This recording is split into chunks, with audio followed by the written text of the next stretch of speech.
त्रेता युग के उस भयंकर युद्ध में जब रावण हार की कगार पर पहुंच चुका था, तब उसने अपने भाई कुंभकर्ण को याद किया, जो स्वयं काल का दूसरा रूप था। दरअसल कुंभकर्ण को ब्रह्मा जी से एक विचित्र वरदान मिला था। जब कुंभकर्ण ब्रह्मा जी से वरदान में इंद्रासन मांगने वाला था, तभी देवराज इंद्र के षड्यंत्र के कारण देवी सरस्वती ने उसकी जिह्वा पर बैठकर इंद्रासन की जगह निद्रासन कहलवा दिया, जिसके बाद ब्रह्मा जी ने उसे 6 महीने सोने और 1 दिन जागने का वरदान दे दिया।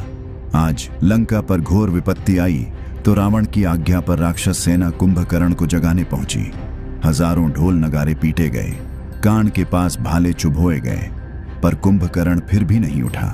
तभी एक सेनापति ने सुंदर सुगंधित पकवान मंगवाए। नाक में खाने की सुगंध आते ही उस पहाड़ जैसे शरीर में हलचल हुई। कुंभकर्ण उठते ही पहले तो सारा खाना चट कर गया और फिर गर्जना करते हुए बोला, किसकी मौत आई है जो मेरी नींद तोड़ी। तब सेनापति विरूपाक्ष ने सारा हाल कह सुनाया। कुंभकर्ण उठकर रावण के पास गया और प्रणाम करने के बाद बोला, भैया मेरे लिए क्या आज्ञा है। इस पर रावण ने कहा, भाई आज लंका संकट में है। राम की सेना ने हमारे सभी राक्षसों का संहार कर दिया है। तुम युद्ध भूमि में जाकर राम लक्ष्मण का वध कर दो या सुग्रीव को बंदी बनाकर ले आओ। इतना सुनते ही कुंभकर्ण हुंकार भरता हुआ भगवान शिव का त्रिशूल हाथ में लिए युद्ध भूमि की ओर चल पड़ा। युद्ध भूमि में कुंभकर्ण का आगमन होते ही वानर सेना में भगदड़ मच गई। वह किसी विशाल पर्वत की तरह आगे बढ़ रहा था। अपने पैरों तले वानरों को कुचलता हुआ कितनों को उसने अपने हाथों से मसल दिया और कितनों को अपने दांतों तले चबा गया।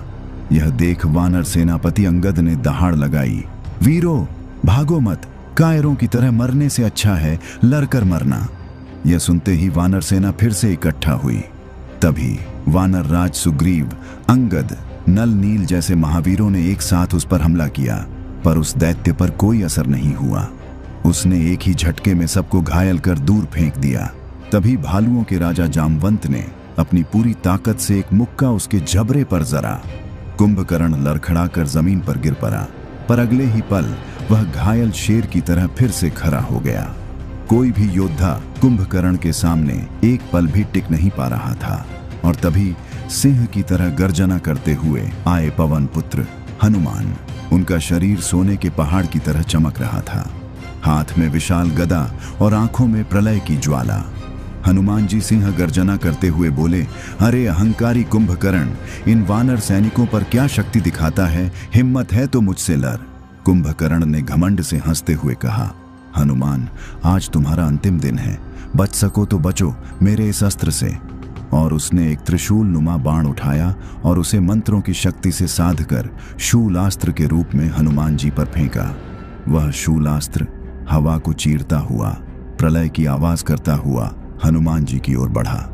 तब हनुमान जी ने अपनी गदा को तेजी से घुमाया, जिससे परिघास्त्र प्रकट हुआ और शूलास्त्र उससे टकराते ही चिंगारियां बिखेरता हुआ चूर चूर हो गया।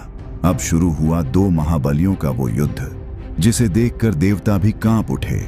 कुंभकर्ण ने अपनी राक्षसी माया से आग्नेयास्त्र का आवाहन किया और आग के विशाल गोलों की बरसात हनुमान जी पर कर दी। पूरा रण क्षेत्र धधक उठा, लेकिन हनुमान जी तो पवन पुत्र थे। उन्होंने तुरंत वायव्यास्त्र का प्रयोग किया, जिससे एक भयंकर बवंडर उठा और उसने आग्नेयास्त्र की समस्त ज्वाला को सोख लिया। गुस्से से पागल होकर कुंभकर्ण ने पन्नगास्त्र चलाया, जिससे हजारों विषैले सर्प हनुमान जी को डसने के लिए दौड़े। यह देख हनुमान जी ने अपने आराध्य गरुड़ देव का स्मरण कर गारुरास्त्र का प्रयोग किया। पलक झपकते ही हजारों विशाल गरुड़ प्रकट हुए और उन्होंने सभी सर्पों को नोचकर खत्म कर दिया। कुंभकर्ण हैरान था कि यह वानर उसकी हर माया को काट रहा था। फिर उसने स्वयं शिव का प्रलयंकारी त्रिशूल से हनुमान जी पर प्रहार किया, तो हनुमान जी उस त्रिशूल को खिलौने की भांति पकड़कर उसके टुकड़े टुकड़े कर दिए। तब कुंभकर्ण समझ गया ये कोई और नहीं बल्कि स्वयं शिव ही है। फिर उसने हनुमान जी से युद्ध टालकर सुग्रीव जी की तरफ बढ़ने लगा और मौका मिलते ही उन्हें उठा लिया। फिर तेजी से लंका की तरफ बढ़ने लगा और तब युद्ध भूमि में उतरे मर्यादा पुरुषोत्तम श्री राम।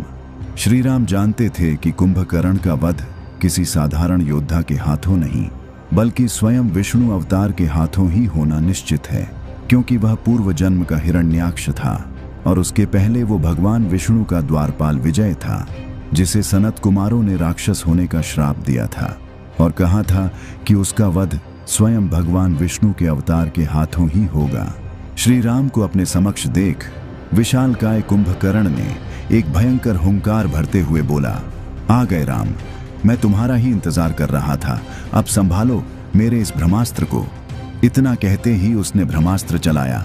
इससे हर तरफ कुंभकर्ण ही कुंभकर्ण हो गए। पर मायापति भगवान राम ने एक ऐसा अस्त्र चलाया कि कुंभकर्ण की सारी माया समाप्त हो गई और वो अब माया कर भी नहीं पा रहा था। अब उसने अपने पहाड़ जैसे पैर से असहाय वानर को मारना शुरू कर दिया। इससे क्रोधित होकर श्री राम ने ऐन्द्रास्त्र से उसके दोनों हाथ और दोनों पांव काटे, फिर सुदर्शन चक्र से कमर और गर्दन काटी। वानर दल जय श्री राम की जय जयकार करने लगी।